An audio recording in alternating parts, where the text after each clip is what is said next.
mkoa wa Tabora tuna tukio la shambulio la aibu ambalo lilitokea tarehe 22 mwezi wa tatu majira ya saa 6 za mchana huko kwenye maeneo ya mtaa Nyerere, kata ya Ipuli, manispaa na mkoa wa Tabora.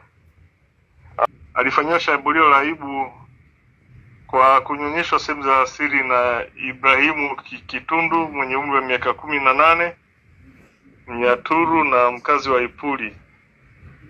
Ni kwamba siku hiyo ya tarehe 22 majira ya saa 6 mtuhumiwa alimchukua huyu mwanga na kutoka naye nyumbani kwao na kumpeleka kwenye kibanda cha kurushia nyimbo za filamu kilichopo mtaani kwao, kisha akamdanganya na kumwekea sehemu zake za siri mdomoni na kumtaka azinyonye.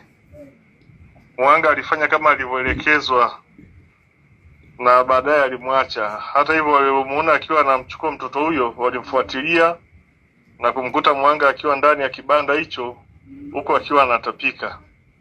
Katika mahojiano, mtuhumiwa amekiri kufanya kitendo hicho na anaeleza kwamba alishawishiwa na msanii mwenzake ambaye ni mwanamke kwenye kikundi cha kuigiza kinachoitwa Nyanyembe Film ili kutimiza masharti ya mganga ambaye aliwataka kupaka dawa na baadaye wakutane kimapenzi na kisha kwenda kumnyonyesha mtoto wa kiume, na waliahidiwa kwamba watapata mafanikio kwenye shughuli zao kama watafanya hivyo.